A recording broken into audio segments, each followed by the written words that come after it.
Hello and welcome to Star Wars Real Talk Live. I am your host, Star Wars Real Talk, and today we have a very, very special guest, the one, the only, the legendary intoxicated droid himself, DRUNK3PO.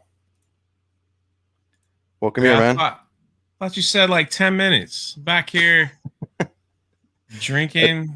The timer feels like 10 minutes. What's up, brother? How you doing, man? Thanks for inviting me on. Well, Are you sure? Sure you want all this toxicity?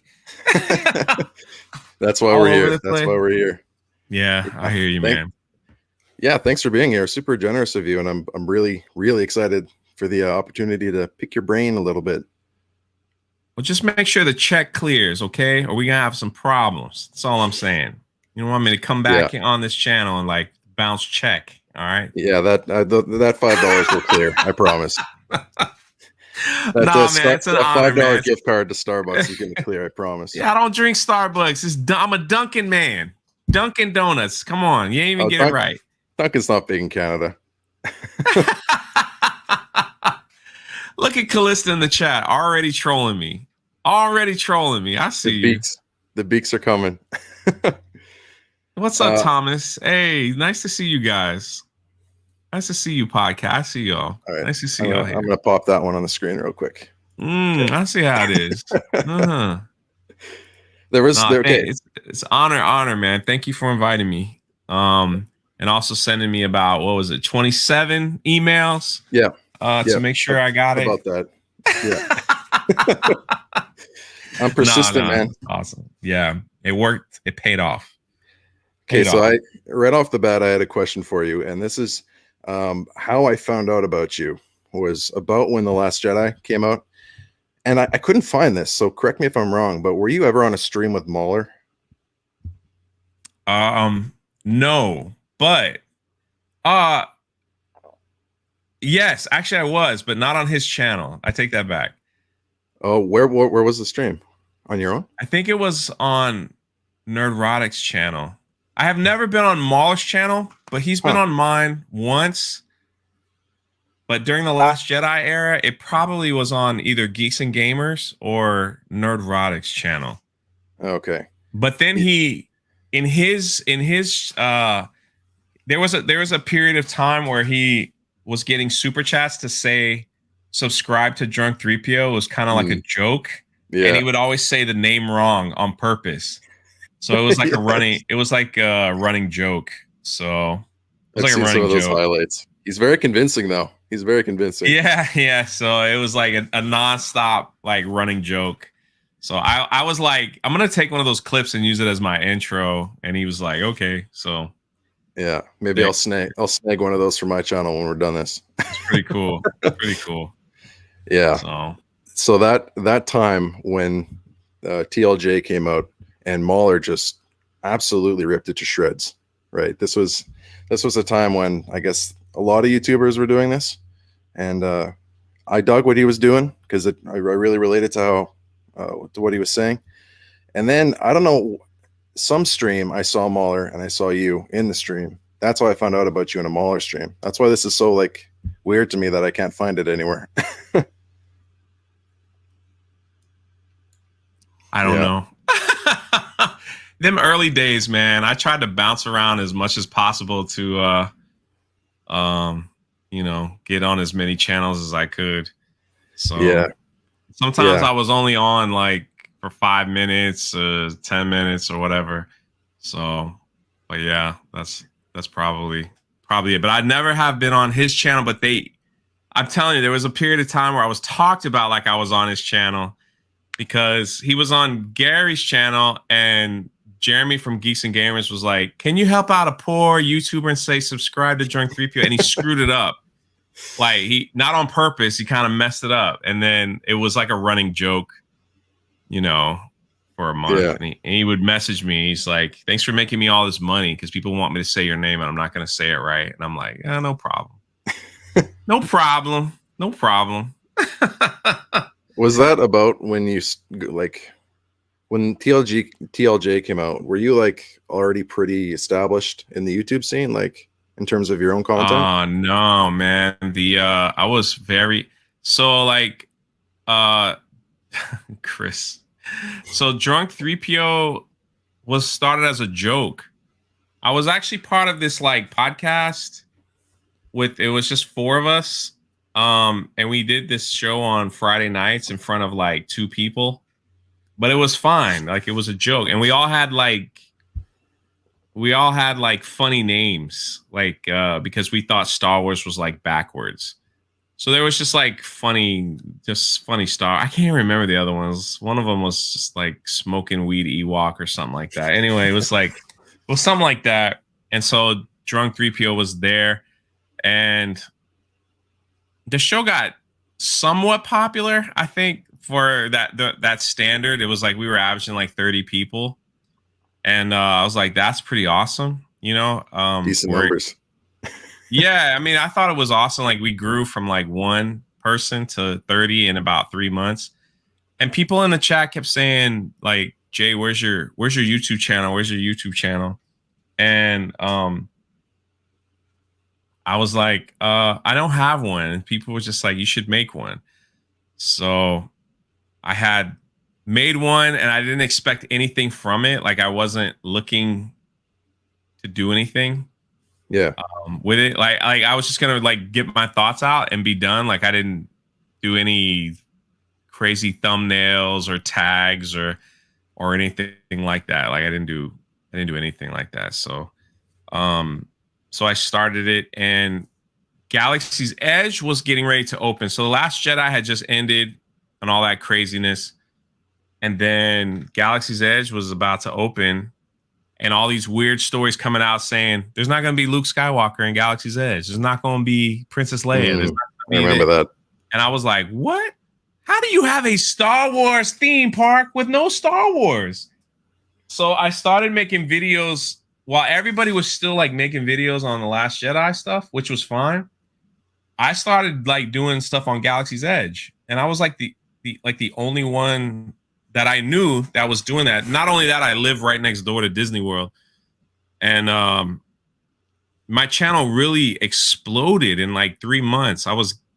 It went from like 75 subscribers to 4,000 in like 3 months, and so it was like you were the guy doing for that Galaxy's subject. Edge, and I was like getting, and I wasn't talking about it positively, and so because I couldn't believe how you're not gonna have Darth Vader and Luke Skywalker in Star Wars land. Like I just like, how can you not have that? And then when the words were getting out, like they're gonna have Batu, I was like, what the freak is Batu? Like nobody knows what that is. And so there was a lot of pushback. And so I was like the little channel that was getting bombarded by these big channels that were like calling me, he's a liar, he's a this, he don't know what he's talking about, his channel looks terrible. Like they made fun of my background, they made fun of my face, they made fun of like the shirt I would wear. And I'm like, not that I'm not caring about YouTube, but I wasn't like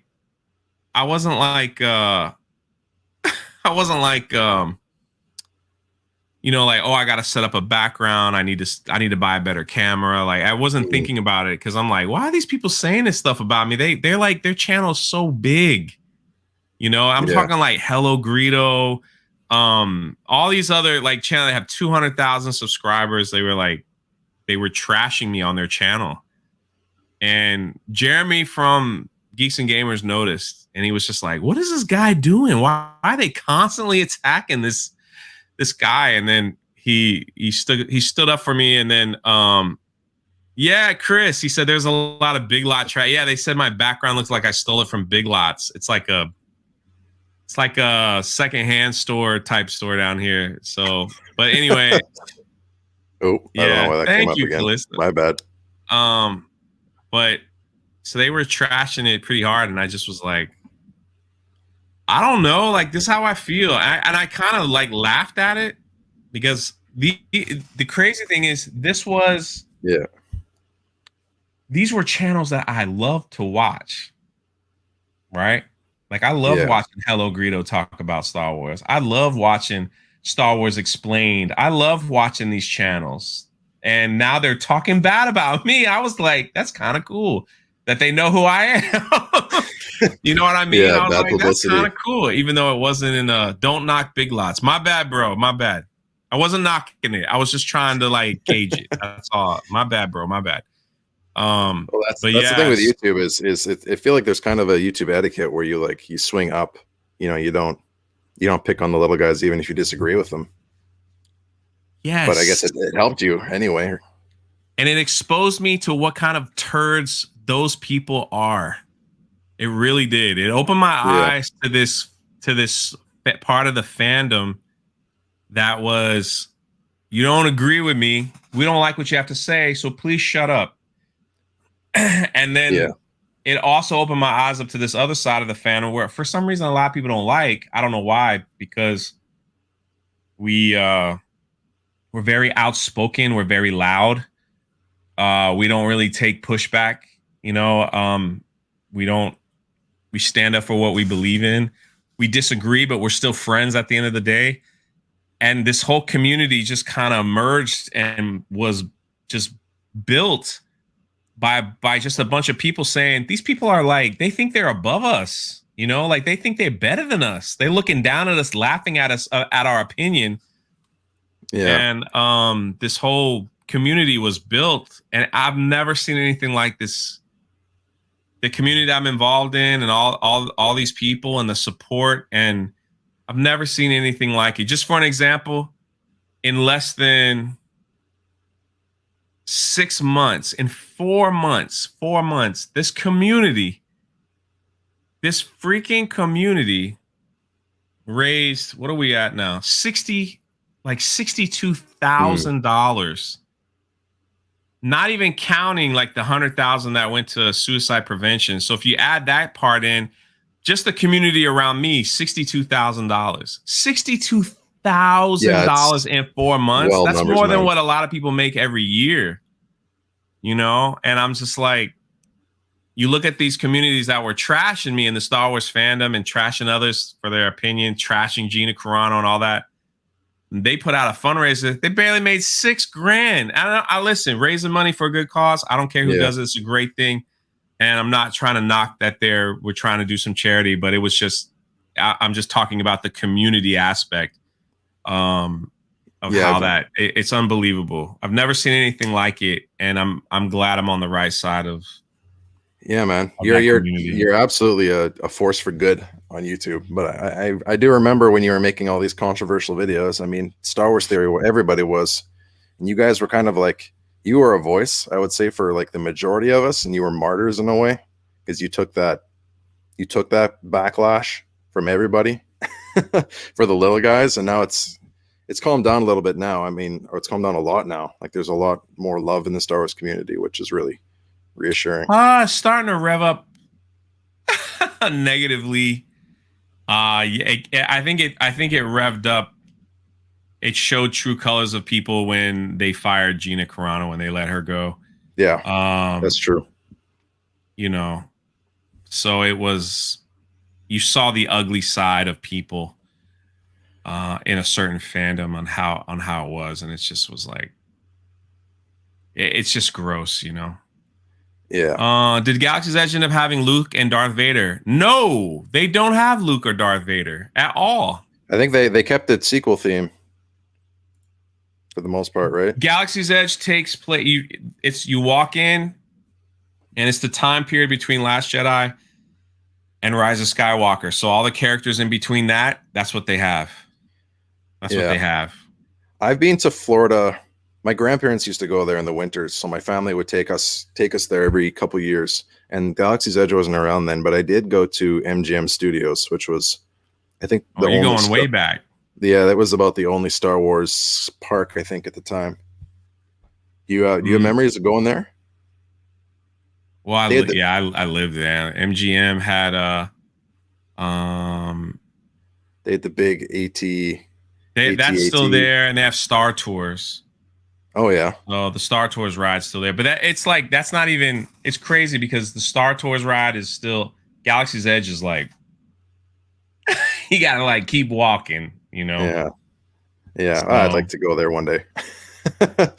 I think the truth is, I think everyone should go. and like experience it for themselves, and then let them make their own mind. For me, for me, it was a huge missed opportunity, in my opinion. Yeah, no, I would agree with you. There was so much more they could have done. So many different angles they could have taken. Well, that's They the played it thing. kind Like, of safe. yeah, when you see what Disney did with Toy Story Land, it's like Toy Story from the movie, everything you remember. When you see what they did with Avatar and Pandora, it's like everything from the movie. Everything you wanted to do in the movie, they let you do in the park. They even play the music and everything. You get to Galaxy's Edge and you're like, can I at least hear some John Williams music? And they're like, they don't play that there? No. What? What else would they play? When you walk, they don't play music. When you walk through Galaxy's Edge, you hear like a TIE fighter go through. Oh, it's just like sound effects. Yes. And you're just kind of like, are like, the music is the mood. It's the atmosphere. Maybe it's a good thing that they don't play John Williams, because all the vloggers would go in and their videos would get instantly copyrighted. That's all right. That's all right. I ain't worried about that. And so you have that. You got two other channels, right? You got the Jaywalking the Planet, and you got Park Hopping, right? Park Hopping, yeah. That's my job with Geeks and Gamers. So your job? Yeah. They pay me to go to theme parks. This man's living the dream. Right on. They take care of all my tickets, all my food, everything. So is there because that's a pretty large commitment. I mean, that's 3 YouTube channels. DRUNK3PO does a lot of Star Wars news, and they just keep acting dumb. So there's a lot of stuff to talk about over there. Jaywalking the Planet is like that's really gonna take off around August. When I travel to these different places and stuff. The Park Hopping kind of takes care of itself, because I like going to theme parks. So it's just basically most of the time we just go live, like we were at the theme parks and walk through, and people like that. So that's just an hour, and I live so close, so it's like going to the grocery store. Yeah, and walking around.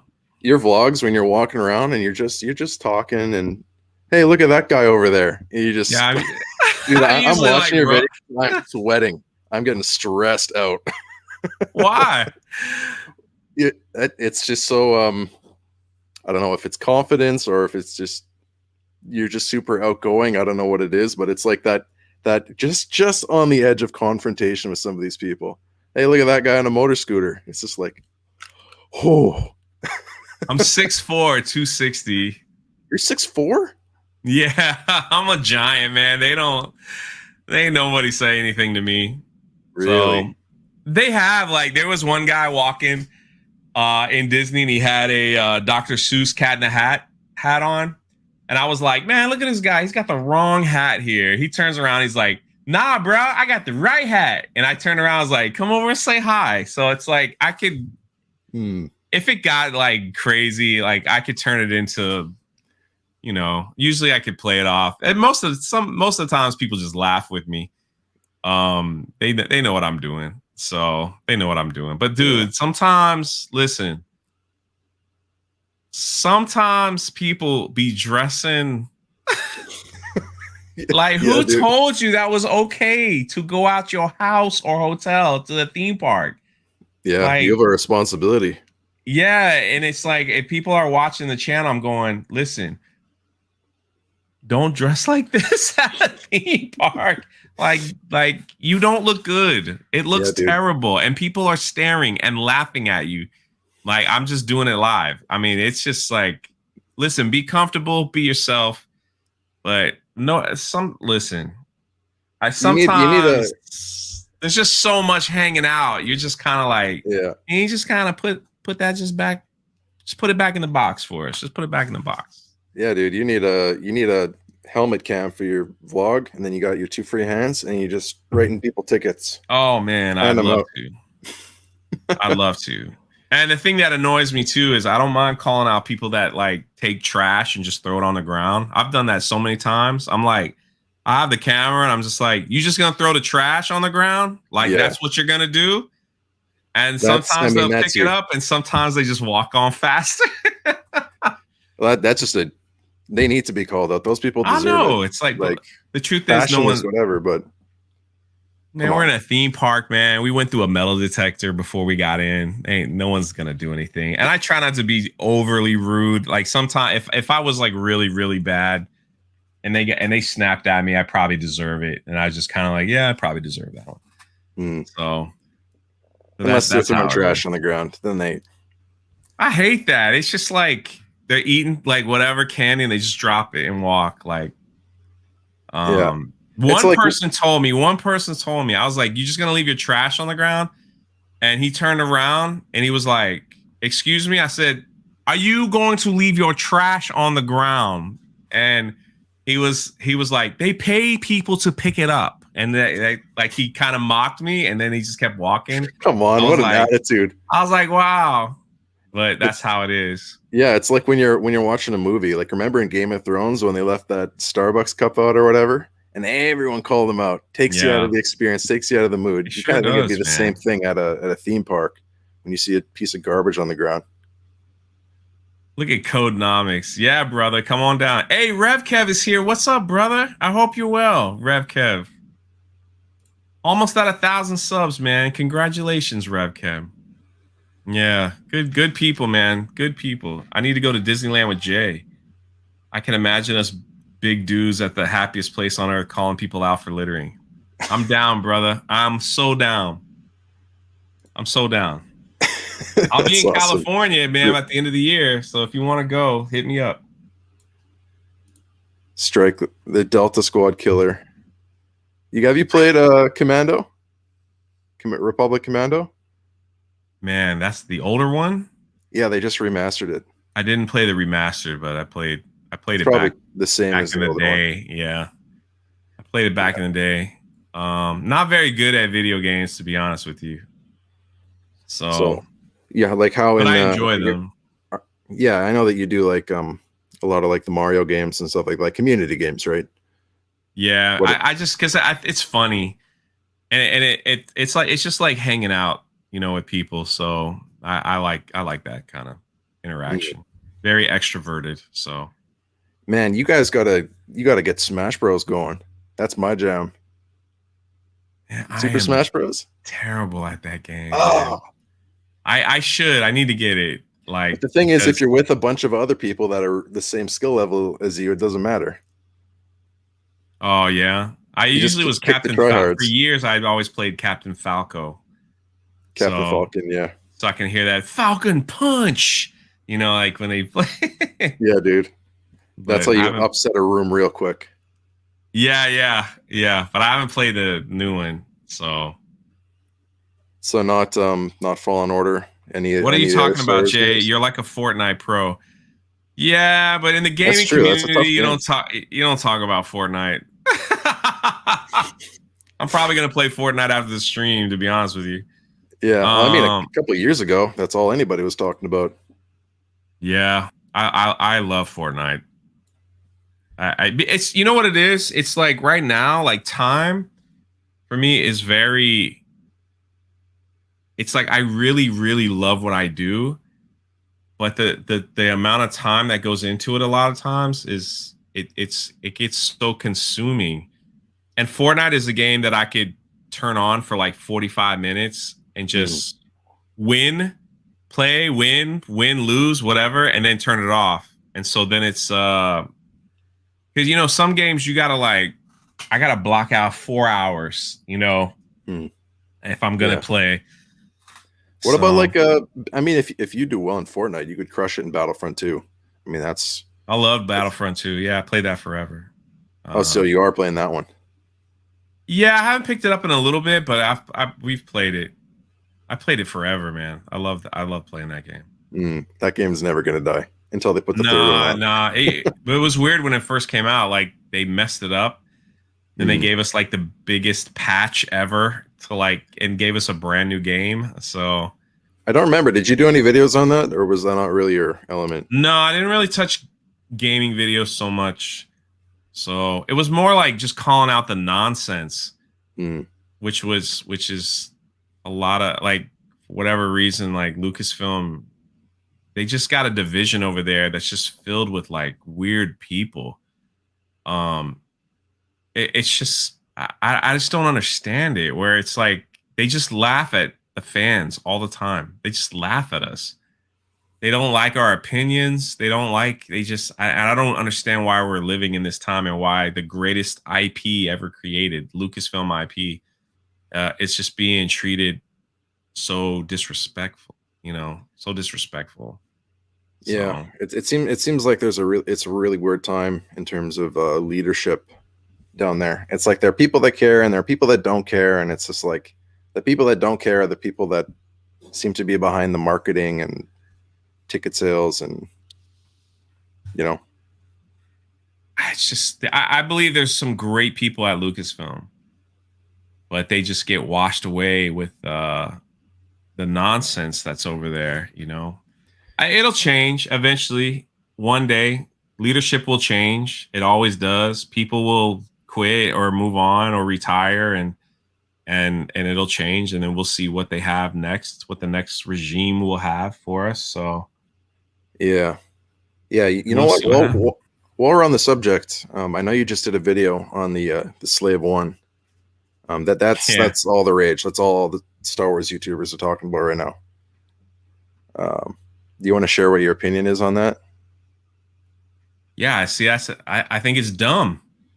They had the Slave One name on all the Lego boxes before, and for them to come out and just be like, "Yeah, I'm not gonna talk about it anymore."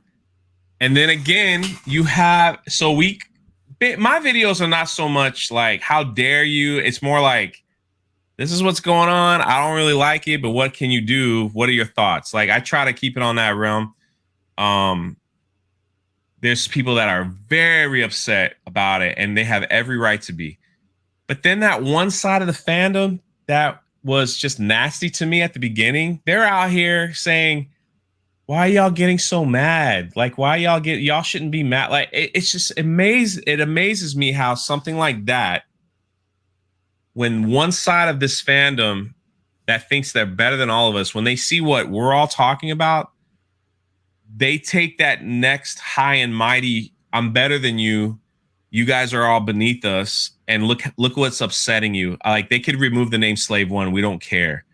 But we're the best Star Wars fans there are out there. You know what I mean? And it's like one guy, like literally, and I think this is terrible in my opinion. He literally was like filming his children. He was like, I don't know why these YouTubers are so upset. Watch this. He goes, hey, bud, do you know what Boba Fett's ship's name? And the kid's like, no, I don't know. And like, he's going to all his kids. I'm like, I bet your kids don't even know the capital of the state they're living in. Yeah, Like, why would you put your kids through that? Like, why would you well, do kids that? don't Like, have trivia knowledge yet. I mean, that's something you grow into when you're like passionate about it, which is the I'm people just that are saying, upset. like if my video upsets you so much, then don't watch it. Yeah, Like, if you're watching a TV show and you don't like it, do you watch the whole thing just to be like, I hate it, I don't want to see it anymore? Like that, and that's what I think is happening to these people. They just they rage watch our videos, and then they get on their high horse and they tweet stuff out, and they're just like, you guys are so dumb. Like, who cares that it's not called Slave One, but we're the real Star Wars fans. And you're just like, really? but Like that? that seems to be how it is. Like these people come out of the woodwork as soon as the fan base are upset about something, you know, and then it's radio silence until then. It seems like exactly like you said, it's a high horse. It's as soon as there's an opportunity to elevate themselves above everybody else, they jump on it, Yes, even if it's it's about a crazy. Lego set. I used to get into serious fights with them on Twitter, and now I'm like, it serves no purpose anymore. Like I went to war with anybody and everyone on Twitter over Gina Carano. And if somebody still says something pretty horrible, I will say something. But it's like it doesn't, it defending my friend is defending your friends is always a good thing, but on Twitter it doesn't really amount to much.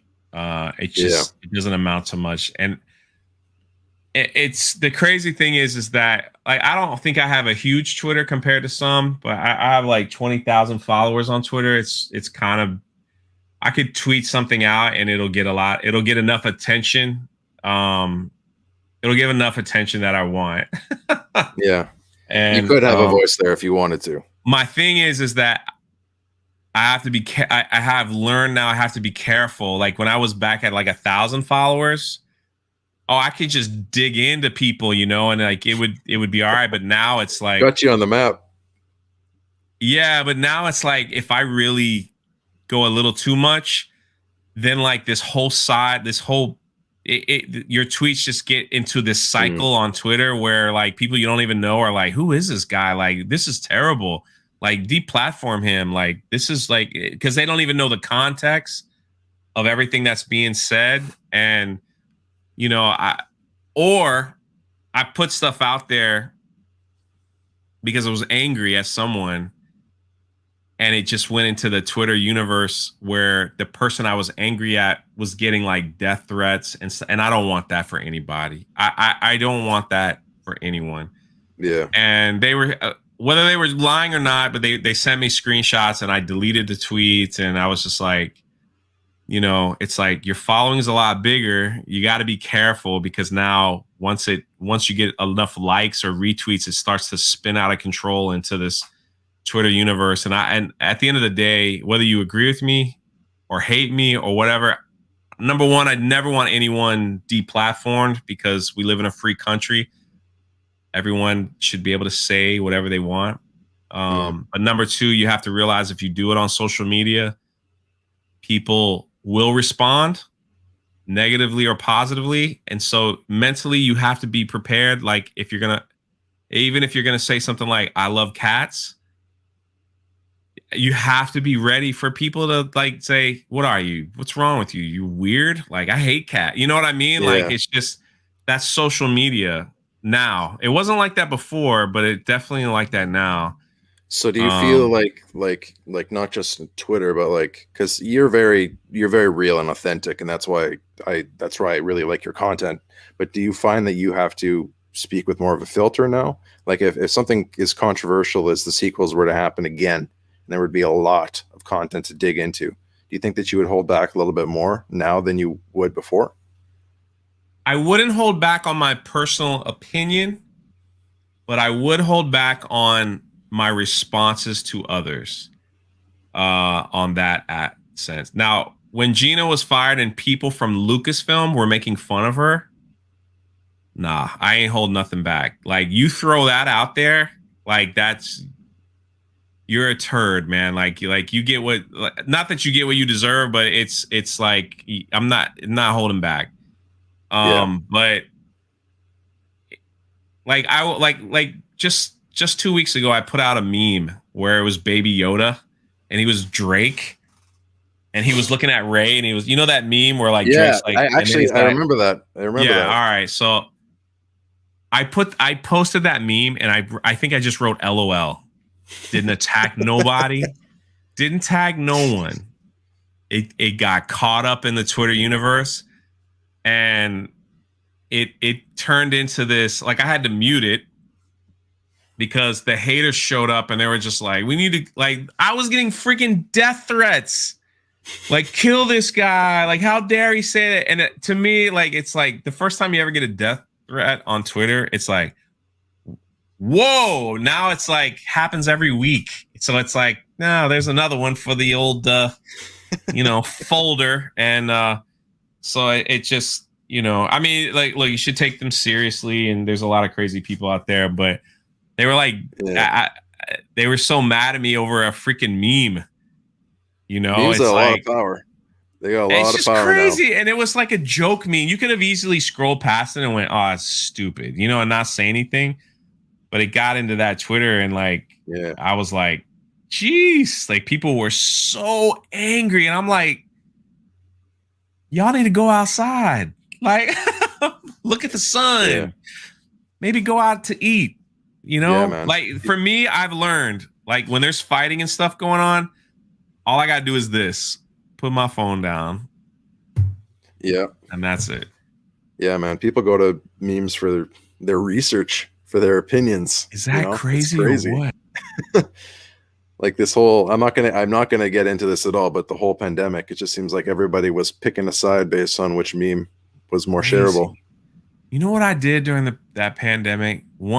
I think my biggest tweet had nothing to do with Star Wars. I found this picture online of a guy because there was like the great toilet paper crisis of America. Oh yeah. This guy, like, there was a picture online that had a paper towel roll, and the guy cut it in half with a knife. And so, like, there was 2 paper towels that were cut in half with a knife, and he put the knife there, and he took a picture, and he's like, toilet paper problem solved, right? I grabbed that and put it on Twitter, and I was like, man, I'm glad. I'm like, and I put this, it was like, and I wrote toilet paper problem solved. That tweet went berserk, like, and people were sending me like so much hate for that. And I'm like, I didn't do it for real. It's a joke. They took that thing so seriously. They were like, we need to find this guy's landlord if he rents, because they're going to destroy his pipes for years. And the next client, their tenant is going to have problems. We need to call the mortgage. Like, people were like, does he have a mortgage company? Does anybody know the address of this guy's home? He's going to ruin pipes and maybe his neighbor's pipes. And like, I'm just like, insanity, bro. Yeah. Insanity. I guess that's the responsibility that comes with having a platform. Well, it's not really a responsibility. It's just it was a complete overreaction. You're right. It was a freaking joke, man. It was like, did you really think I took a paper towel roll and cut it in half with a knife, and now I'm using that as my toilet paper? Yeah. I mean, I guess they did. Okay. Complete change of subject. I'm bringing up something completely new. I know that you've been making content for Indiana Jones, and you've been putting out a few videos on that, and it's really interesting. And I was just like, I've never seen a single Indiana Jones, and I knew I was going to talk to you. So this weekend I marathoned all of them. in case we were going to talk about it, because I wanted to get your thoughts on that a little bit. So. We'll say hi to Faith. Faith, this is like the first time I'm listening, and dude, these dudes are cool. Just had to say that, and have a good one. Whoa. Oh, thanks. Thank you. That's awesome. Thanks for coming by. Make sure you subscribe to this channel, because this is an awesome channel and it needs more attention. Oh, thanks, man. That's really kind coming from you. That's awesome. Well, I'm not subscribed. I'm not going to watch your crap. I'm just saying. That's fair. I wouldn't either. I'm just kidding, brother. Indiana Jones. Yeah. So, what are your thoughts about Harrison still putting out these movies? Because I don't know if he has, if he's voiced his opinion on like how he feels about doing them. Because I know he's a little bit resistant for Star Wars. I know he loves the character of Indiana Jones. Every time he did a interview, the character of Han Solo, he was always like, like he didn't care for it, but he loved Indiana Jones' character. He's made several mentions. He's like, this character dies with me. Like, I don't know if he has that in a contract, but he was just like, this character dies with me. I don't want anyone else playing with him after I'm gone. So I think that they could, like, even at his old age, I really think they could have made a script to make it work. For all of us to be like, yeah, like he's 80 years old. That's his limitation. You know, like he's not gonna fight a bunch of 20-year-olds like he did in the first film. You know, he's not fighting the Nazis and things like that. So it's like they could have done a script for him. Similar to I think the Crystal Skull, which I don't really like, but where he got captured in the Crystal Skull and they wanted his knowledge, but I think that they could have done something similar like that. A lot more gun action, a lot less Yeah, maybe they fist could have action. done that. Like I could see them like see him being captured again in his retirement from whoever. He was Mm, captured in the Crystal Skull and they used his knowledge. Like I could see them like people trying to do that again yeah, and people trying to kill him because he knows too much and he has to figure out new ways to figure it out. But my favorite Indiana Jones film is Temple of Doom. A yeah. lot of people will be like, I think That's the Raiders of the second one, Lost right? Ark, which is Yeah. behind me, it's the second one, which is behind me, is a perfect movie. I think it's one of the few perfect movies ever created. It is a bona fide masterpiece, but for some reason, I like Temple of Doom better. Mm. That was But I, I'm not gonna lie, that was a weird movie. yeah. It's really like, well, it was just compared to the first one because I'd never seen any of them and I watched them all back to back. So it was Well, in the timeline, the Temple of Doom happens first, and Raiders of the Lost Ark really, happens. Yeah, and you can even see that at the beginning of the film where they put the date. So it happens a few oh, years before Raiders of the Lost Ark. So it was oh, kind of like okay, a prequel. Most people don't yeah, catch that. wow, would not have caught that. Yeah, it's kind of like a prequel to Raiders because you have like short round and all that, so you don't know what happened to short round. And but the Indiana Jones trilogy was like it probably means more to me than Star Wars. I wanted to be Indiana Jones. I mean, I've got the freaking fedora right here. Mm, He's a school teacher. I became a school teacher. He travels the world. I've tried. I mean, it just like there was something about that character. Star Wars was more like there was a lot of when I was younger. I never saw them in the theater. I saw the prequels in the theater, but not the original. But there was a lot of character trait building that I loved with Star Wars with Luke, like never giving up on his family, never giving up on his friends, being faithful to the cause, what you believe in, fight for what you believe, like all that stuff. Like mm, that was some amazing for a young person watching that and taking that in, saying, like an Empire when Yoda's like, let your friends die for the cause. You need to train. He's like, those are my friends. Like those are my friends. You don't understand. So mm. I'm going to my friends. And to have that kind of, burned in you, I think a lot of young people in the movies today, we don't see stuff like that. Um and understand stuff like that Yeah, as the much. hero's journey isn't something that's really done as much anymore or as well. No, I mean if you look at the sequel trilogy, if you want to use Star Wars as an example, like it's like they tried it. They tried to do this friendship thing, but they just ruined it like over and over. Like Rose Tico kissing Finn, that was like weird, Yeah, and like her saving Finn's life, and you're just kind of like, the message didn't land home at all. Like yeah, I it's get just what they like were trying to do, it's but it just didn't weird. work So at it's all. like you're telling us like, all right, I like Finn, I'm saved his life, now I'm gonna kiss him, but it's unrealistic and where and when you're doing that, Yeah, it's just like it just was really weird. Like, yeah, it just didn't land exactly like what you're saying, but Indiana Jones was just like it just some incredible. You just don't get storytelling like that. Searching religious relics, understanding there's like a mysticism to the power of religious relics. mm, Like even in Temple of Doom with the stones, and all that stuff, and then him finding a way to get through it, yeah. and um, So, question for you about that, because after watching them all in a row, like it's obvious that he wants the objects. There's usually like a plot line for why he needs to get them, but what is like? Would you say is his driving motivation to like what to really win, makes to put his life on the line? like For to these to things. win, man. Like he wants to win. It was like, here's the job. We need you to get the Ark of the Covenant. I'm an archaeologist because I'm in love. Like, this is what I love. I love seeing these old things come together. It should be in a museum where everyone can enjoy.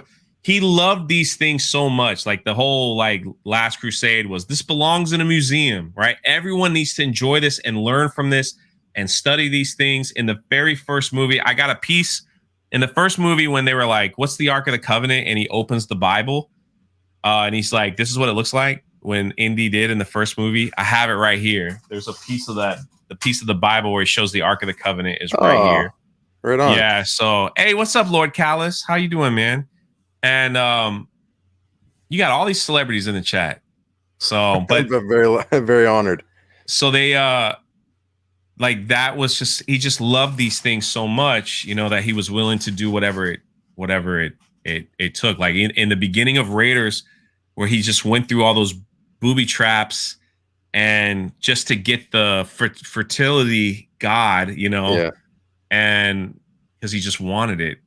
He wanted it so badly. And so there was like a love for these relics that he wanted everyone to learn from and enjoy. And that was his passion. So it was really cool for me in the Temple of Doom when he had those stones and he gave them away.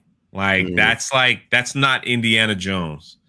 So I think there was a lot that spoke to me in that, where he was like, I'm gonna put the people first. I love that he rescued all the kids. That's really not Indiana Jones either.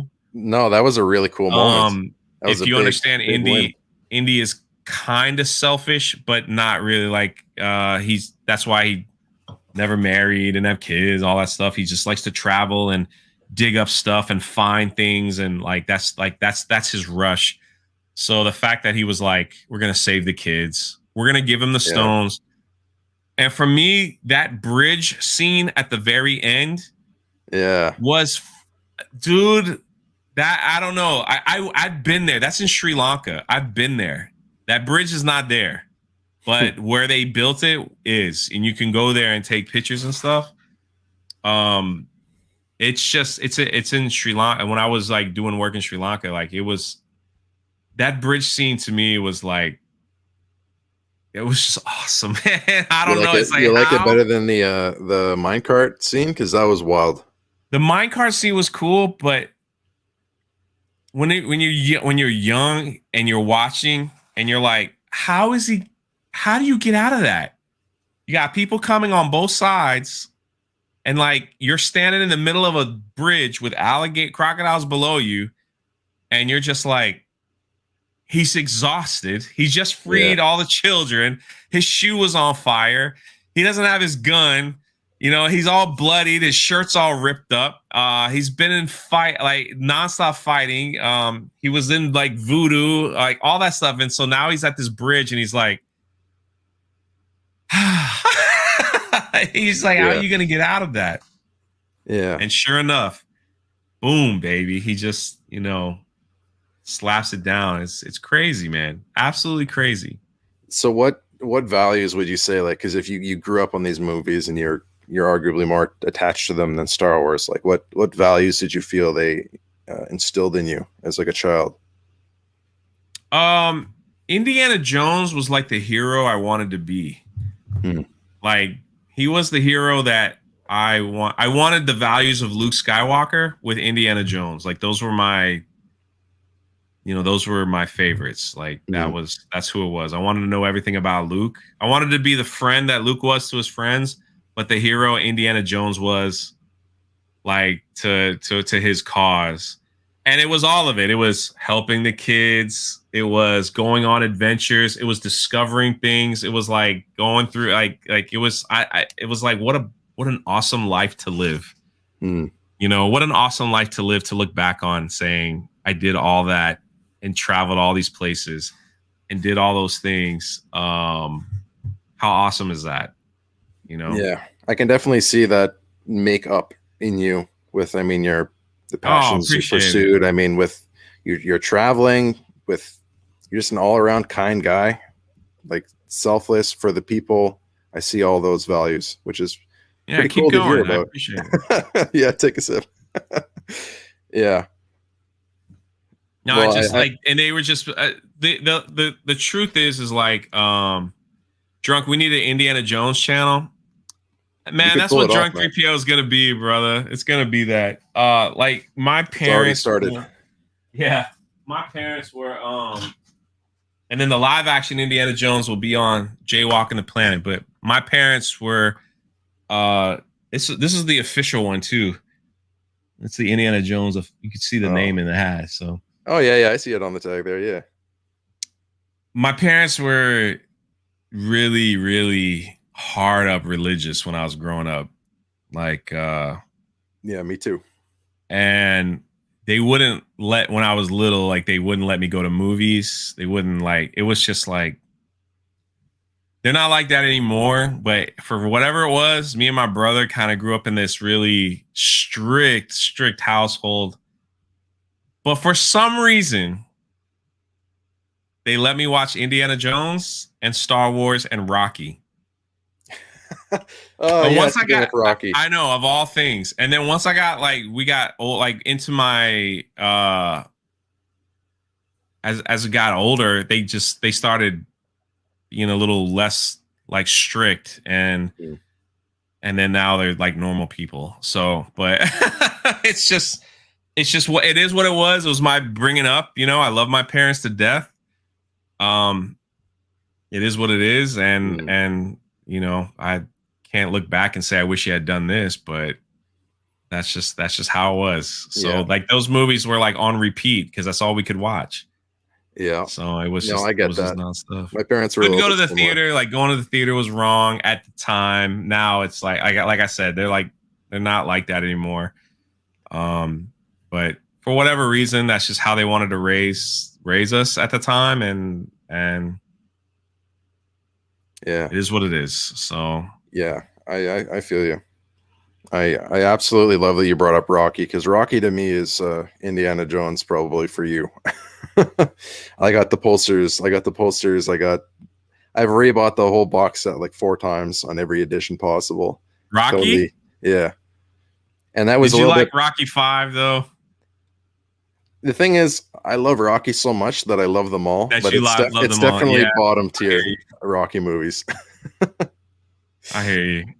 The first Rocky movie that I just remember seeing was 4. Okay. What was 3? Mr. T was in 3. Yeah.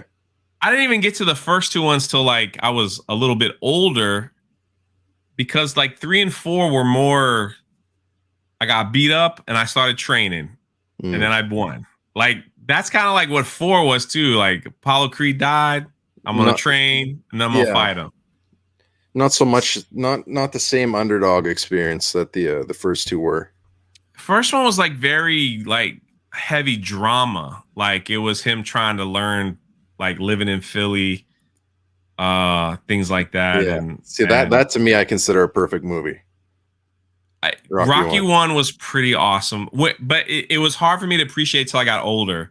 When you're little and like you put it on, you're kind of bored. That's true. The guy's just rambling on. I don't understand his, Yeah, well, you don't appreciate the quiet scene of him getting up out of bed. There's no music. It's just him like at 5 a.m.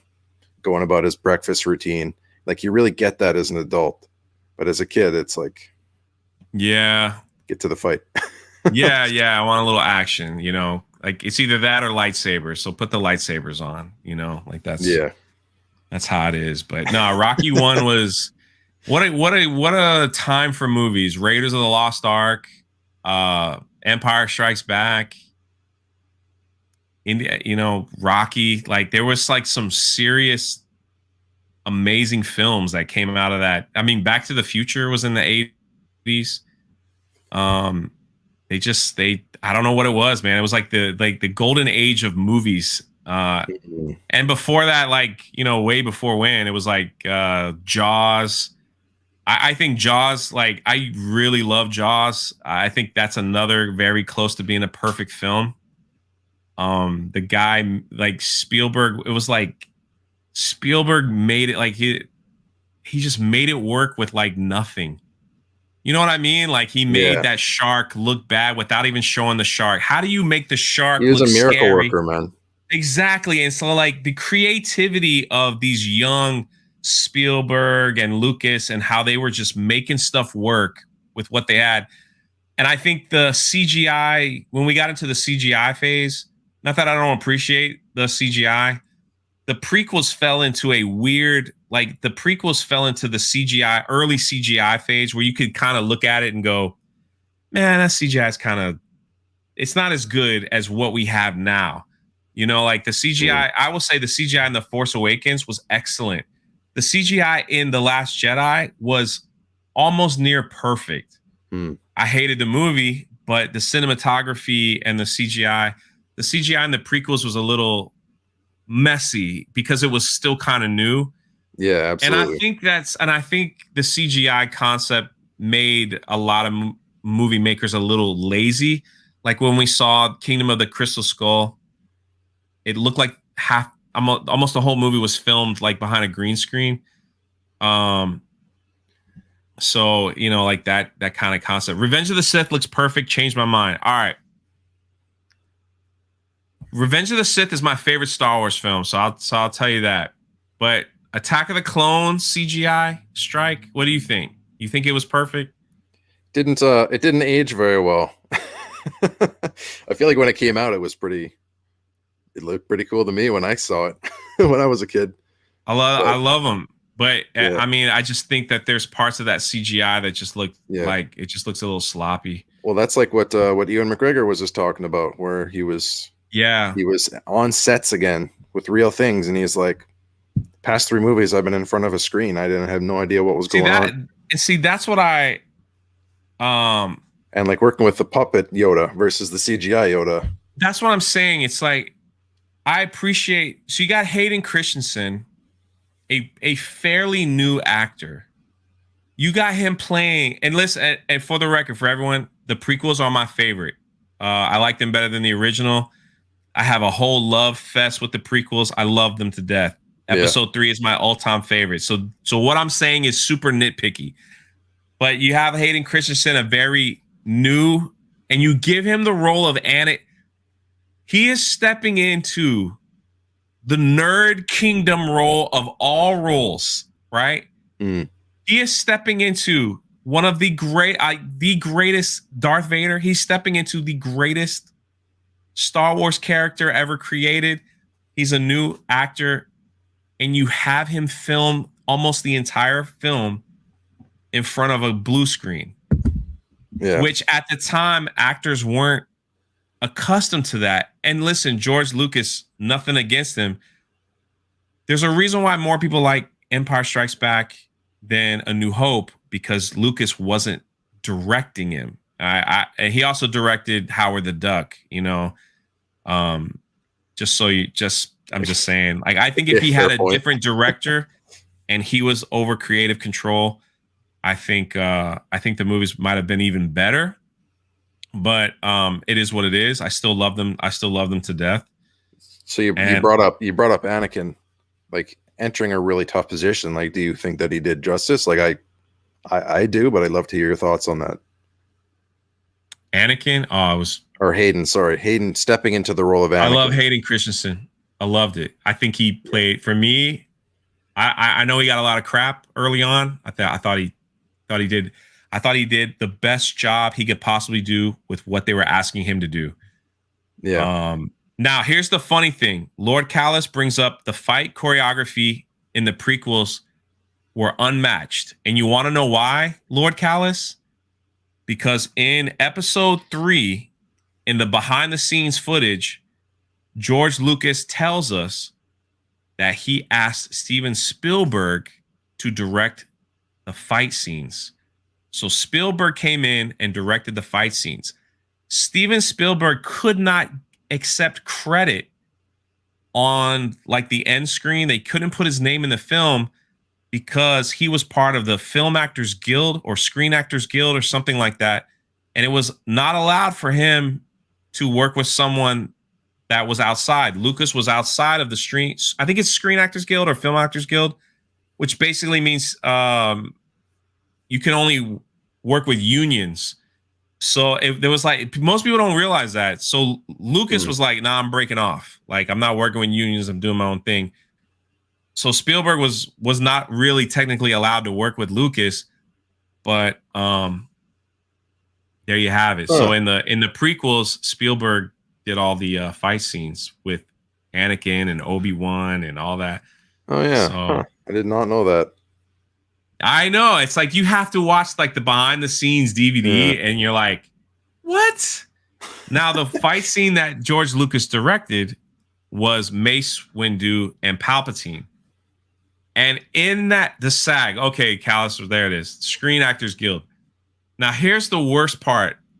If you watch that behind the scenes, they had 2 stunt double. It was crazy. Palpatine versus Mace in episode 3. They had 2 stunt people ready that choreographed a large fight scene, and Lucas cut it right in the middle of filming, and he just went with the very, like, you'll see, like, if you remember the film, there's like a close action shot of Palpatine, and you just kind of see the saber flashing when he's fighting Mace. So instead of the choreographed scene that probably would have been absolutely amazing, Lucas was like, we're going to go this route because I want to see their face. Like, I want to see their face. Yeah. I did not know that. That was wild. Like, I always thought that it was purposely, like, it's very, it feels like an OT fight, kind of. It's kind of close quarters, not a lot happening, but still intense. So the 2 guys were like, well, 6 months worth of work, and that's what happens in the movie business. They change, like, and you're just sitting there, and like, I'm watching this, and you're just going, oh my God, Lucas, we could have had a Palpatine Mace, like, with stunt doubles and cables and flying and all that stuff. Like, yeah, we need exactly what happened with that Snyder cut. We need that exact thing to happen with Revenge of the Sith. You know what they did though, which was, I'm glad they don't really do this now, but they did back then. And if Callus is still in the chat, he'll know. They released the episode 3 video game on PlayStation like a week before the movie came out. And they were like, if you play the game, you'll see behind the scene. You'll see more clips of the film than what. And so I'm like, day one, bought the game. Man, me and my friends we played that game till we finished it. We wanted to see all the scenes. Like before you saw the actual movie? They put clips of the actual film in that game when you beat a level. They showed another clip of the. Oh yeah, so Callus says yeah. Yeah. I know they put it up before the movie, but if you played the whole game, you'd spoil the movie for yourself, right? Yes. And we did that like idiots. It was worth it. That's what I'm saying. Here's the problem that we had.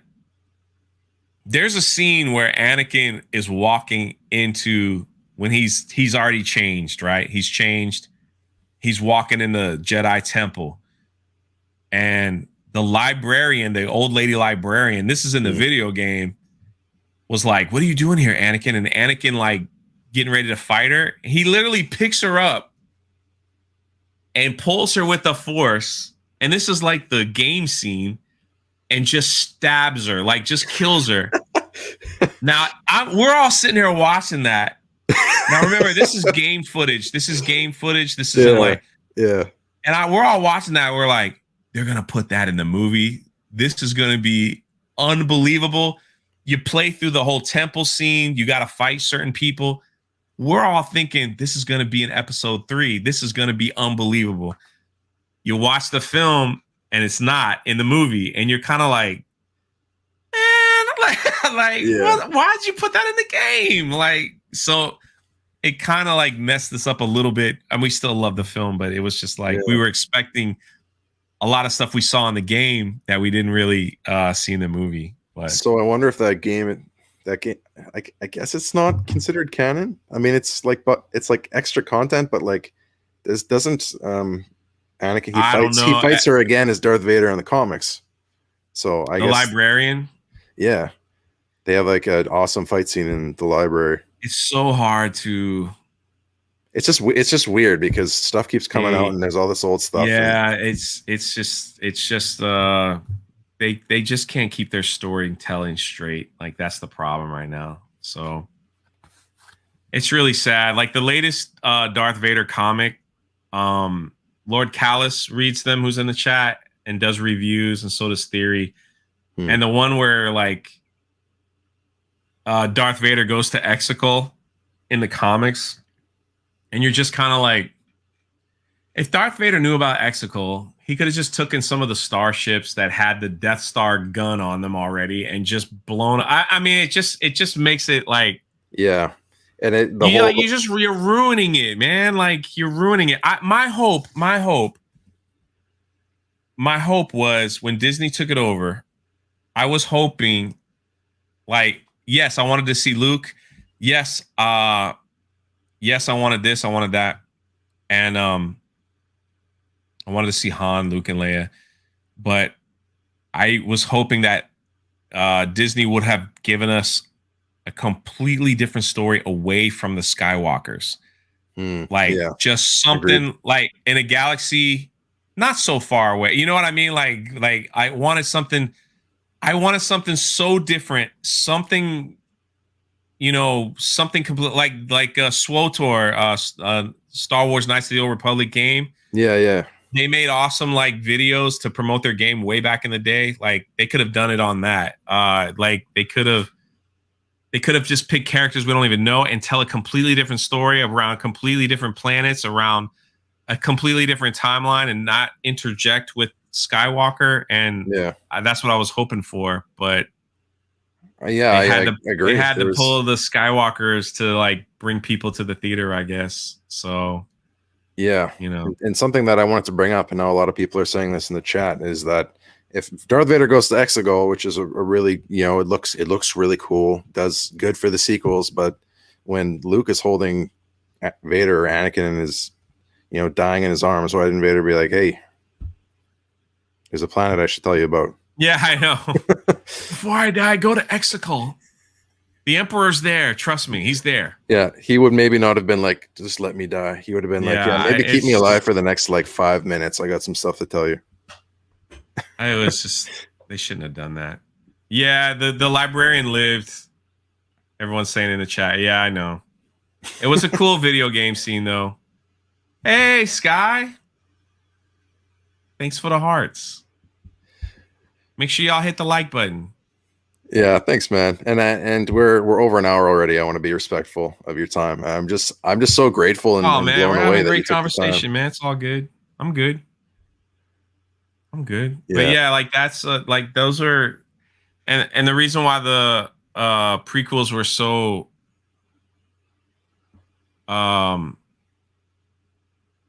they meant a lot to me. Not so much like we can nitpick the prequels all day with some of the bad acting.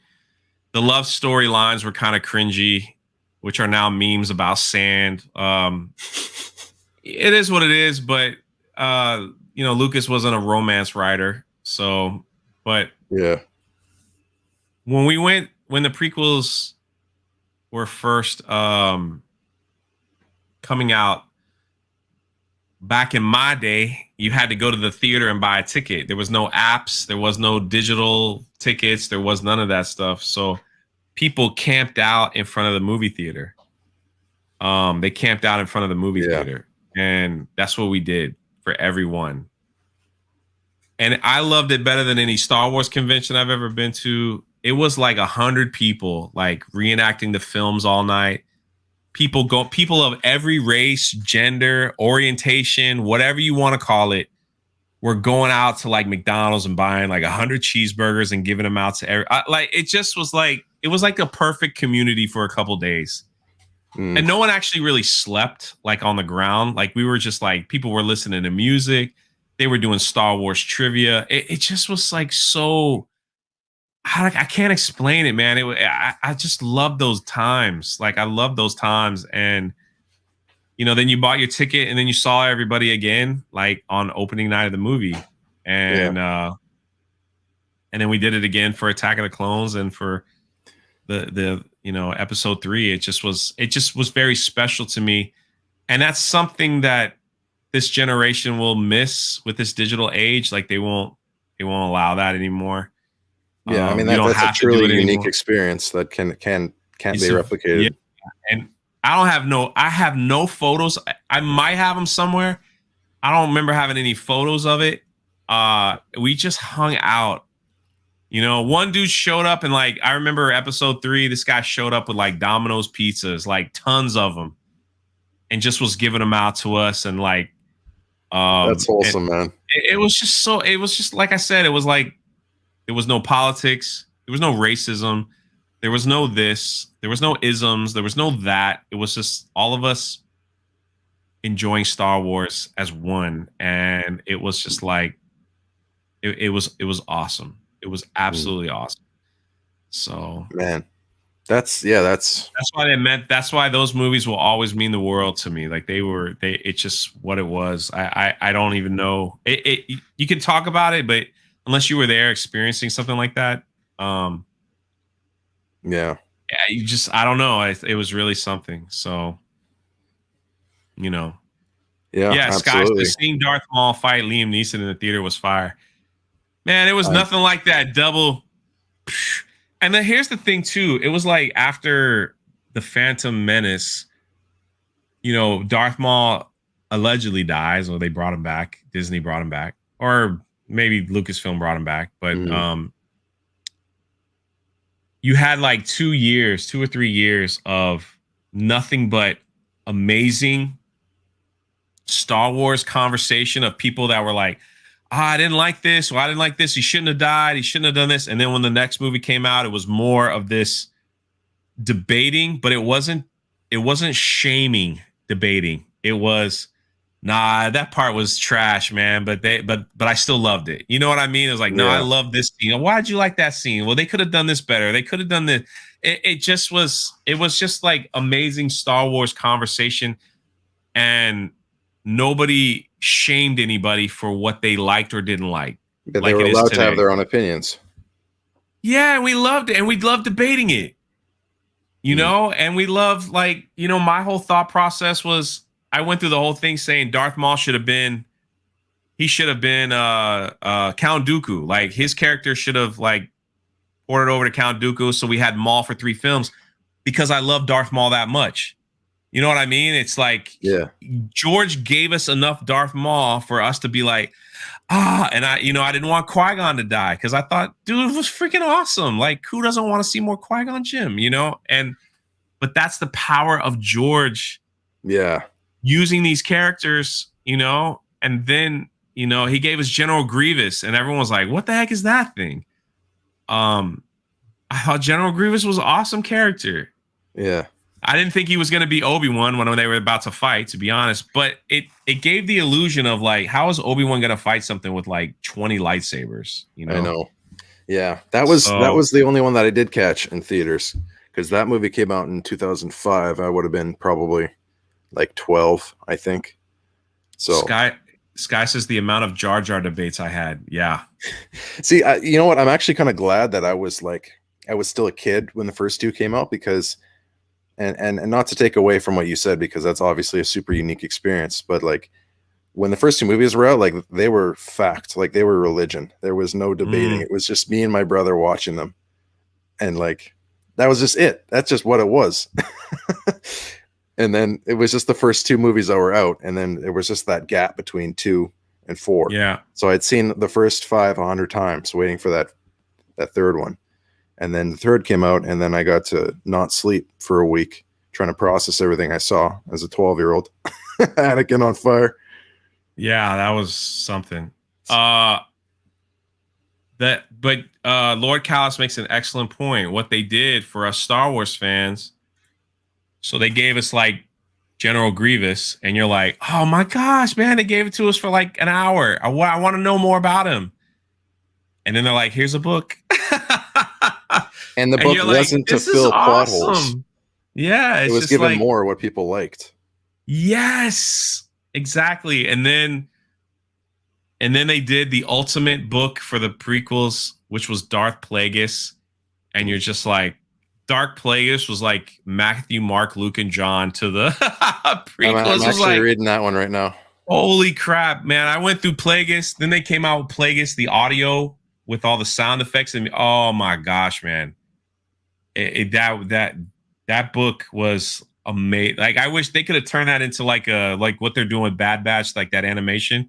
Yeah. If they turn that book into a movie using that animation, It would have been that's what I would kind epic, of like man. For like Acolyte. It would be cool to just like, instead of like, I'm sure Acolyte's going to be awesome, but I'm just like, you could have just had a show like House of Cards style with Palpatine, and that would have been great. Sky asked you a question. I mean, I'm so into our talk. I'm like doing a bad job with the comments. Oh, that's okay. I'm not skilled enough to I'm not used to so many comments. You might have shared this already, but who's your favorite Star Wars character? I haven't shared that. Good question. Vader, for sure. The depth and the complexity of that character is unmatched. I mean, I got him plastered all over my channel. He's my man. Darth Vader was like, you watch him as a kid, and then you watch like A New Hope when you're older, and you're just like, I can relate to Vader. The guy was in a freaking staff meeting in A New Hope and just like choked the guy out, you know, like in a staff. And everyone here who has a job, who's been in staff meetings, no, there's one dude you wish you could just. Yeah, exactly. I was like, that was Vader choking all of our least favorite employees. Vader was all of us, man. He was just like, oh, really? You're gonna keep talking? Like, I want to get this staff meeting over with. Come on, man. So it's like, yeah. Well, he was all of us. The cool thing about Vader is that we have the original movies. We've got Episode 3, and we've got all this stuff about him, video games, lore, and it's just not enough. We all just want more. It's just like Anakin, and see, that's my big debate from Episode 2 to 3 was I was wishing, because we love Vader so much, I was hoping the transition from Anakin would have happened earlier. I agree. Yeah. So we could have seen like Vader, like I wanted to see the Jedi temple scene. Like I wanted the Vader to like be I almost wanted Vader to be the whole film. He could have been Vader without the suit, you know, for a while, and then which he was, and then man, it was just like, it was awesome. Vader in Rogue One. That dude. That's peak. That's peak. That was my favorite Star Wars right there. That's what they did to me. You watch The Force Awakens and you're like, all right, they killed Han. Wasn't happy about that, but I kind of figured they were going to do that. And then they gave us Rogue One with Vader at the end, which honestly, if you know the story, that scene was filmed, like that wasn't even in the movie, the original cut. They went back to film that because whoever watched that movie was like, oh, we got Vader in here, man. Give Vader the scene. Like, go back and film that scene. And so they talk about that whole scene with Vader. It was like filmed in someone's garage or something like that. And it was not really a garage, but, you know, like it was just a hallway scene. And they added that, like they filmed that like so close to deadline. That was the last thing that they filmed. That wasn't in the original Rogue One cut. So you watch that,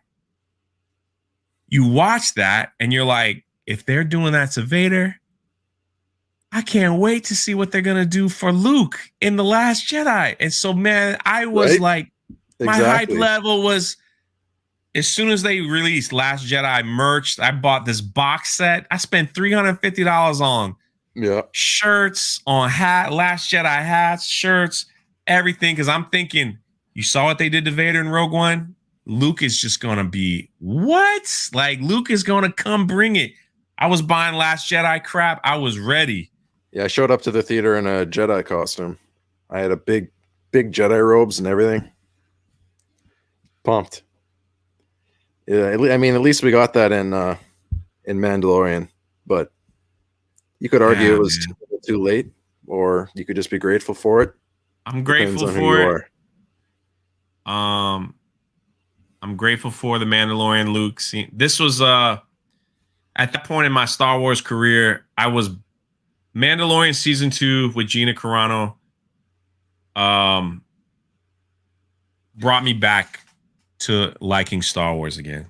The way Carl Weathers, Gina Carano, and this was before I even was friends with her, seeing Gina Carano interact with the fan base and trying to show love and appreciation for fans was huge for me, because we went through this Rian Johnson era of, you don't like The Last Jedi? Well, you're a racist, or you're this, or you're that, or you're whatever. And it's like, dang, right? That just made the movie even worse for me. Gina Carano, Carl Weathers is another one. What's up, Abu Nas? My brother's here, Abu Nas. I love that man. It's my brother to the end right there. Carl Weathers is another one, was in Rocky. He interacted with fans, liked tweets, liked social media. Even when people were like, oh, your episode was trash, he didn't come out and be like, well, your mom was trash. No, he was like, hey, man, I'll do better next time. Thanks for watching. Like, he was just kind of like, and then you had Katie Sack, who played Bo-Katan. She was like that too. And so for me, that's kind of what I was looking for. I was looking for Lucasfilm to not attack people for their opinions, but be grateful for the fans that they have. And so Gina was doing that. Carl Weathers was doing that. Katie was doing that. And it was just, and then you saw George Lucas on the set, you know, and Favreau saying, yeah, like George Lucas kind of like did some things and added. So they were bringing, they were just bringing a lot of love back. And so for me, when me and Gina started interacting, it was like, okay, she doesn't have to do this. She's a celebrity. She don't have to talk to me. I'm nobody, you know, I'm Jay. That's a YouTube channel, right? And she wanted to reach out to that fandom. And she said that in our interview, that was hurting because of The Last Jedi and others. She was like, how do we bring you guys back to love Star Wars again? Because we want you to love Star Wars again. And how do we, and the fact that she did that, my mindset was, I'm going to support this show because I support her. I support Carl Weathers. I support them. So I'm taking a step back in, and I'm going to look at it a little differently. And will it ever be what the prequels was? No. And I have to look at it that way now. I have to look at it that way. And they gave me Luke Skywalker at the end. Hyped beyond hype. I was ready. The DRUNK3PO channel was, I love Star Wars again, y'all. If you don't like it, just unsub. That's just how it is. And then Pablo Hidalgo ruined it. Then they fired Gina. And that's when I canceled my Disney Plus. And haven't seen any Bad Batch. I have no love for it. They just ripped it out of me. I don't mind talking about the news like I do on my channel. I don't mind making videos about like what they're doing in the news aspect of Star Wars, which is fine. But I see people enjoying the Bad Batch, and I think that's great. I can't. My friend, that what they did to my friend, what Lucasfilm did to Gina, my friend, was one of the most disgusting things I have ever seen anyone get treated. Yeah. And it's I could not that I want to thank them, because if they didn't do that to her, we probably wouldn't be friends. But I disagree. The way that we did interviews before she was fired and all that stuff, like we had been friends before that. Yeah. But I have never seen a company treat someone, when I dug deep into that whole thing, where they were even like people from Lucasfilm were posting memes of like a guy slapping a girl, saying, get out of here. Like, you're no longer welcome here. And I'm just like, how can you do that? Like, she had a fan base. Like, she had like, how is that the stance that Disney wants to take? How is that the position that they want to be in? You know, it's unbelievable. And it's like take Gina out of the equation. The Cara Dune character was actually very interesting, because Cara Dune was from Alderaan. She could have been tied to Princess Leia. You know, she was around when the Death Star, a lot of her friends died on the Death Star. A lot of her friends died on Alderaan. So she was in the middle of, there's so much you could go with that. That character was a beautiful character to build something incredible on, an incredible story. They were just opening her up. Exactly. And that is what I wanted to see from Disney. I wanted to see characters we don't know about that has these cool tie-ins, and they could make some amazing stories with new characters that we are falling in love with. You know what I'm saying? Yeah. But they just couldn't do it. That's the thing, because they can throw cameos at us all day long, but eventually they're going to have to give us new characters that we can grow to love and care about, because you can't just sprinkle in a little bit of Luke and a little bit of Vader in these shows forever. We're going to need to go in new directions, and that's exactly. They just dead ended that one, which is really unfortunate. It killed the whole show. You know, and I get everyone's passion where they're just like, I hope she comes back. I hope she comes back. I hope she comes back. I totally get it. Her coming back to Star Wars would be a middle finger to cancel culture, which I hate.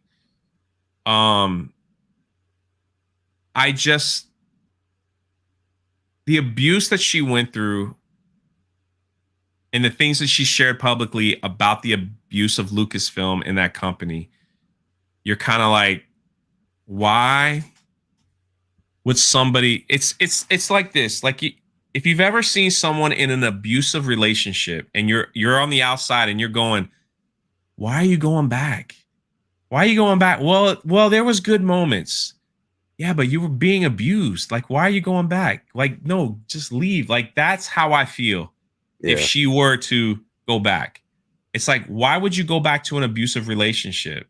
Well, everybody wants me back because we were cute together and we did this. Like, you were in an abusive relationship. Like, don't go back. Like, move forward. And when we have seen people in relationships like that, and you sit back and you go, you're just gonna keep hurting yourself. Like, you got to move forward. You got to break up. You got to keep going.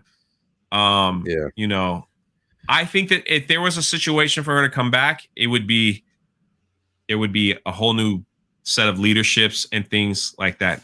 My issue with Filoni and Favreau, if they had any kind of power at Lucasfilm, as some people claim they do, they didn't do one damn thing for Gina Carano. They didn't tweet anything out to support her. They didn't make any public statements. They did absolutely nothing. They stayed quiet. And if they had done something behind this, sorry. No, I'm just saying, if they were big in charge like everyone swears that they are, they did absolutely nothing.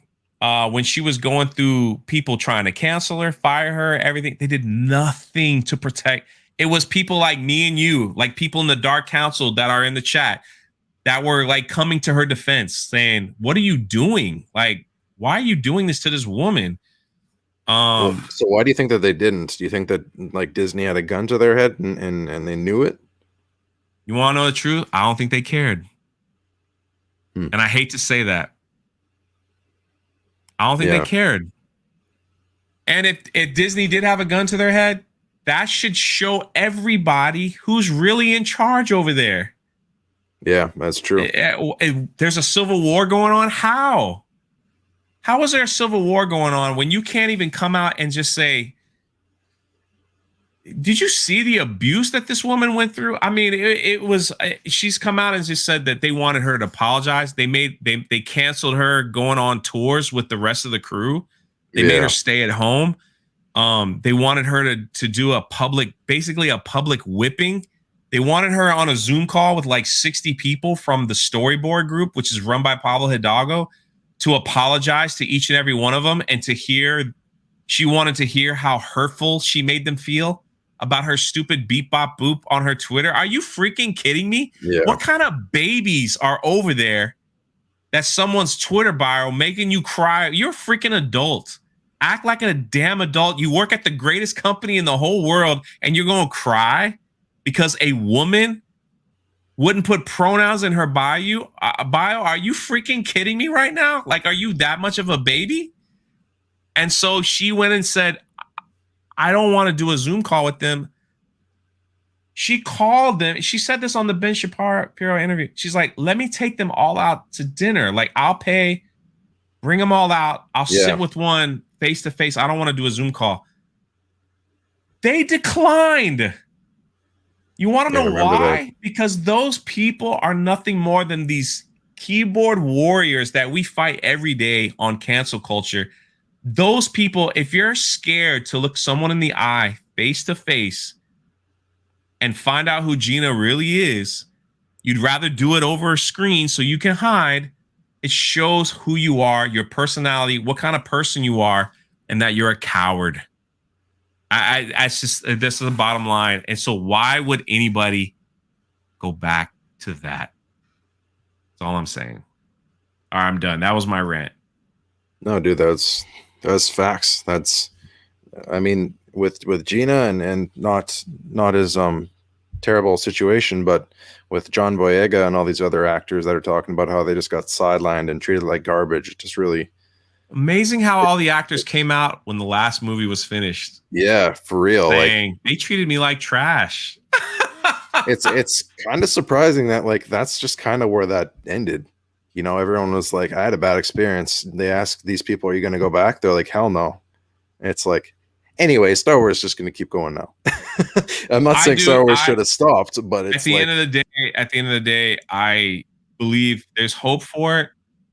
I still think in talking with Gina privately and in some other people as well that are around that, I really believe that there are good people in Star Wars that just are not being, they're just being silent, not silenced, but they're being overshadowed by the other stuff. At the end of the day, Gina got everything she wanted to do. She's producing, writing, directing her own film, a couple of them actually, and she's doing, and that's what her dream was always. That's what her dream was. And she's doing that, and she's very, very happy. That's good. You know, when she's sad that happened to her, of course, it hurt her. You know, she was extremely hurt. You know, and she said that over and over, and just like painful. And the thing that makes it, there's so much more to the story, and we could go another hour, but it was just like how it made it more personal for me. Gina supports a charity called Operation Railroad Rescue, or Rescue Railroad, which rescues children and adults out of sex trafficking. Right. So they rescue. She supports that financially. She promotes them, things like that. We did a charity stream on my channel with a lot of big YouTubers. Yeah, I saw that one. We raised, at the end of the day, it was like, even when it was off, I left it live for another week. I think we got to $58,000. But in the middle of it, they fired Gina right in the middle of that fundraiser. Right in the middle of it. Like, I was halfway through and the news broke. And I was beyond devastated. And you could see it, like, it's still up. You could literally see it. Like, I've seen that moment. My haters are in the comment section going, let's everybody go laugh at Jay at this time. That's when Gina got, I mean, the hate comments are horrible in that. And I'm like, you coming to hate on me when we raised almost $60,000 to rescue children? You would rather come in and throw hate and not look at the good that we were doing. We were saving children from sex trafficking. Are you out of your mind? That's the community that wants to run Star Wars. Have you lost your mind? That's why we fight for it every day. That's why we talk about it. That's why we bring it up. That's why we make videos. That's why we not even expose, they expose themselves. That's why we do these things, is because that community laughs at, they think they're better than all of us. They could care less that we raise money to save children. They don't care. I don't understand care. You know what I'm saying? And so that just shows you who they are.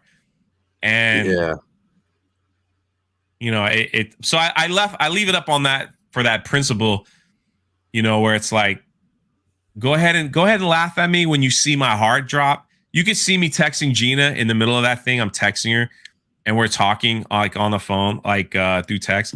When that happened, you could see it all. And it was just kind of like, wow, this is Luke. And and this is Lucasfilm.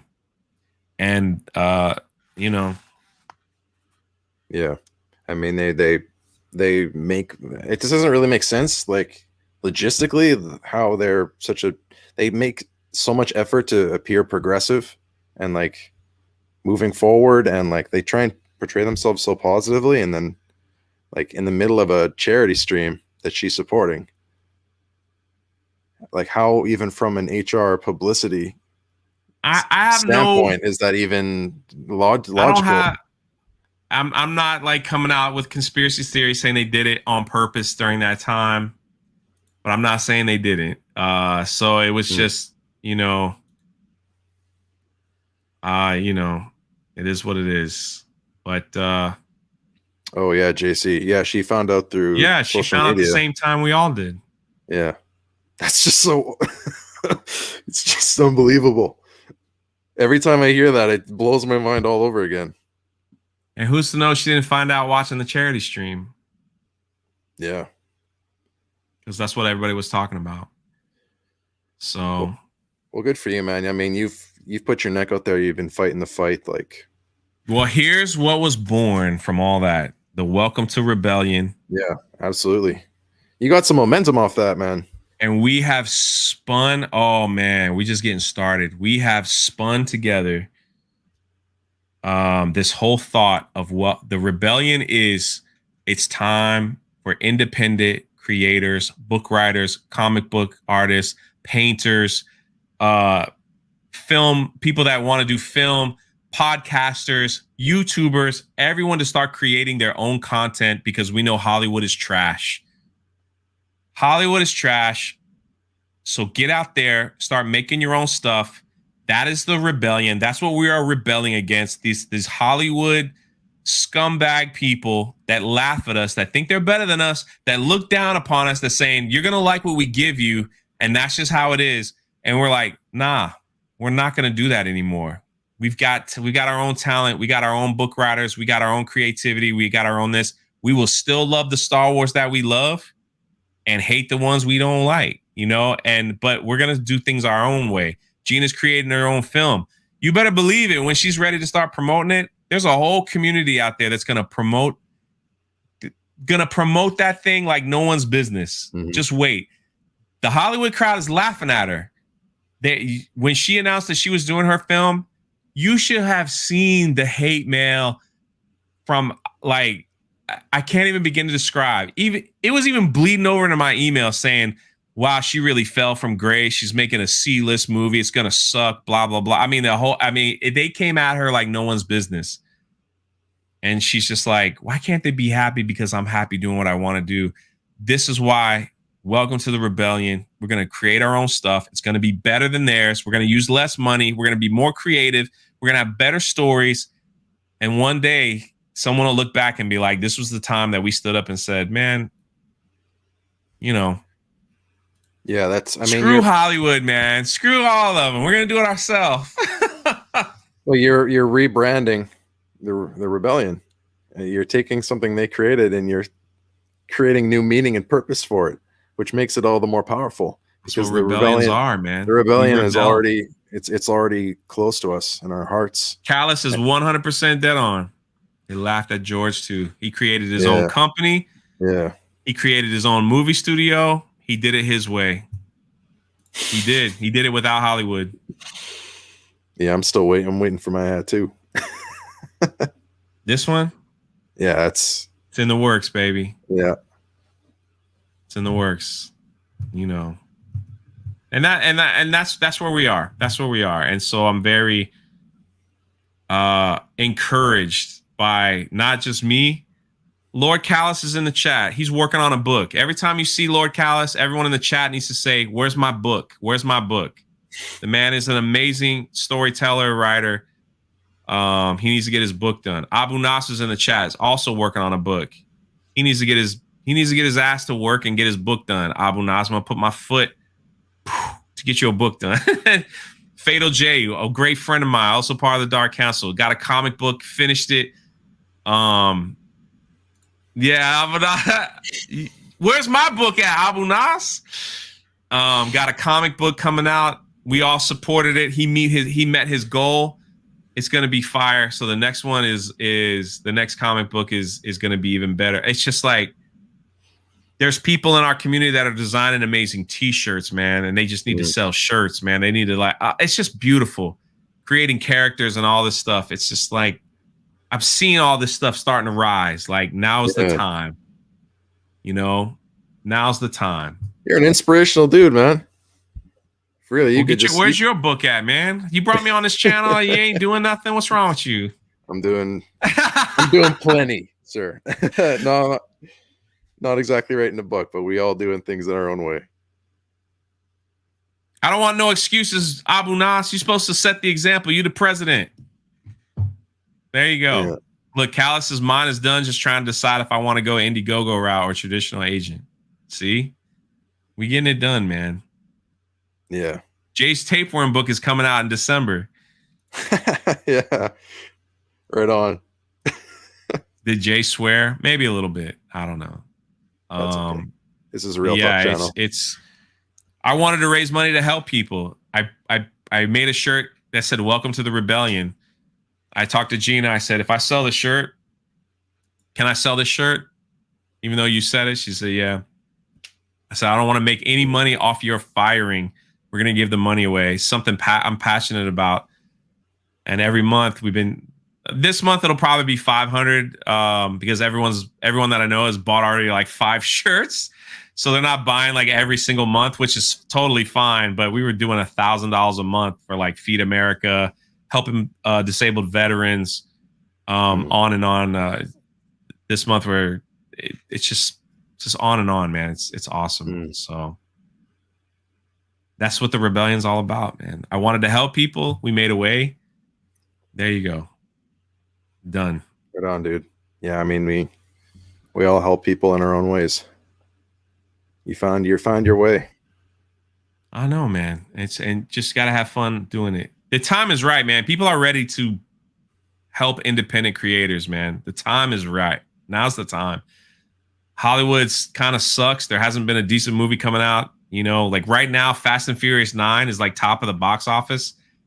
No offense, but they drive their cars into outer space, and you're just kind of like, do they? Yeah, it's in like the trailer, I think. So people are ready to be entertained in different ways, like YouTube, and that's why YouTube is so popular right now. Yeah, it's only going to get bigger. It's only going to get bigger. Well, we're becoming better at networking. I firsthand, X-Wing's doing some awesome stuff. He's a networking god. We're all coming together. It's going to be amazing. It's going to be amazing. All right, that's all I got. Tired. Yeah, that's that's as good a place to end it as any. Thanks, man. We've talked, we've been inspired. I'm super grateful that you took the time to come chat with me. Man, there's some people in here you should have on your show. Lord Callus, should have him on. Abu Nash, you should have him on. Man, if anyone wants to collab sometime, I'll get you hooked up. I'll get you hooked up to them. No, you go to Lord Callus, go to his YouTube channel, and just leave a comment. Just say, "Here's how you get a hold of me." He'll get back to you. Callus would be a great. Then from Callus, you get Abu Nash. Abu Nash was my very first guest I ever had on YouTube when I had 25 subscribers. Was Abu Nash. And we talked about Darth Plagueis for 4 hours. 4 hours, bro. I didn't know him. I knew him from Twitter. I was a little scared of him, to be honest with you, at first. I didn't know if he was going to call me Whitey or something like that. He didn't. And I had 25 subs. He took the invitation. 4 hours, man. And we'd become best friends ever since. Best friends ever since. I would do anything for him. I do the same. So that's how you grow your community, my friend. And I see people in the chat right now, and they're just amazing people to interview right here in your chat. Yeah. So I want to work with everybody. I've started I started these one-on-one chats because I feel like they're personal. You can just, I don't know, something about the one-on-one. I love him, man. I love him. I was a personal trainer and I was doing lots of group stuff, and I switched to the one-on-one because the interaction is so much more I don't know, pure. No, but this was I had a great time, man. Thanks for inviting me on. Yeah, thanks for being here. And go stalk these other grateful. people and get them on, because more people will love to see that. They do great interviews, man. They're great people. Yeah. Before you go, I know that for anybody who doesn't know what's going on in your world, is there anything that you want to talk about? Things you got in the works? I mean, what don't you have in the works right now? But starting August, my second channel, Jaywalking the Planet, is just it's gonna boom. I'm working with like some companies. They're gonna take me on some adventures. We're also gonna go places where we're gonna try to do some filming with people doing extraordinary work for our world, helping the poor, helping the misfortunate, building homes. Not only in America, but all over the world. I'm just going to go film it all and bring it. And hopefully my goal the next 10 years is to bring light to certain organizations and groups that hopefully people that watch it will want to get involved. Like, for instance, I'm going to go to Mexico in September and film about, we're going to finish this home for kids with special needs in Mexico. Somebody might, and I'm going to leave the link of the organization working there. Somebody might watch it and go, I want to help them. There's the link. They get involved. They go help. My job is already done. There's a group in Georgia that goes to veterans that served in our military that have just that are struggling financially, and goes and fixes their homes for free, does their plumbing, does roofs and stuff on their house. I'm going to film with them.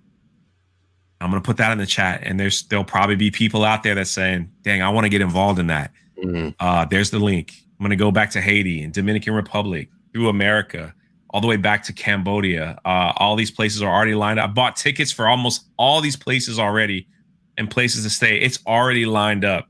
I've been waiting a whole year while we were on lockdown to do this. The time is now. And in between all those crazy documentaries, there's going to be like some fun little stuff in the middle of all that, that we're going to do. And I'm going all in on this channel, man, like, and the website and everything. And basically, if it doesn't work in a year, it doesn't work, but at least I can't go back and say, man, I should have tried, you know. I'm going all in, whether it works or not. If it works, then we'll just keep going. If it doesn't, then I could say, hey man, I had a great ride, you know. Mm-hmm. I had a lot of fun. That's how it is. So yeah, you got a lot of passion, and I think you're aiming it in the right direction. You're gonna make a lot of stuff happen yet. And I could be in a movie. Oh. You heard it here first, folks. I'm just kidding. I'm not gonna be in it. I can see it. You're in the YouTube scene. It's very realistic. I'm in a YouTube movie. Make your own movie. Oh, look at that, Callus. Thank you, man. We'll see what happens. Yeah. You're almost at 50. Only a matter of time. We'll see. Yeah. Thanks for having me on, brother. Yeah, you busting out the strawberry. I better wrap this up. I'm hungry, man. I know. Well, I was expecting an hour, and I got 2 out of you, so I'm super grateful.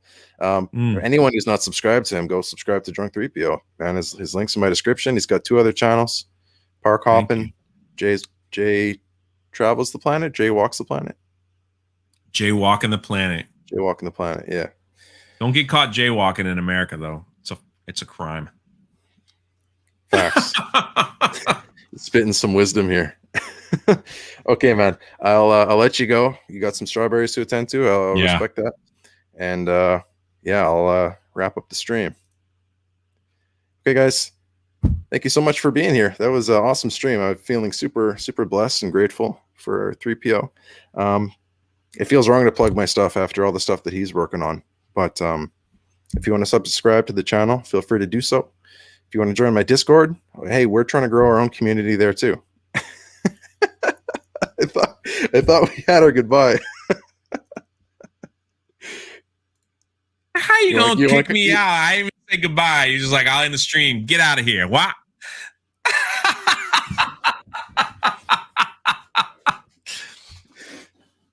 I want to say thank you for having me on. I love doing these things. I appreciate your passion and like messaging me. I just kept telling you, keep messaging me. I'll get there. Everyone that came out and hung out in the chat, make sure you subscribe.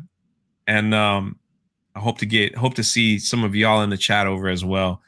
But thank you so much for having me. And I wish nothing but amazing success for you and what you want to do in your life, you know. So now I say goodbye. Now I'm clicking the button and I'm gone. You close the stream. Good luck to you. Much love. I'll see you in Discord. Man didn't even finish his sentence. Mid-word, he cut out. Okay, well, Jay plugging me is better than me plugging myself. Thank you guys so much. Again, before I realized that I rudely booted him out, if you want to join my Discord, the link will be in the description. I'm super grateful for you guys. A lot of you guys turned out. A lot of you guys showed love, support, and I appreciate all you guys. This stream was something special. It's something that I haven't experienced on this channel before. So I just wanted to take this moment to thank you guys. Super grateful. And that's all I got, guys. Have a good night. May the force be with you.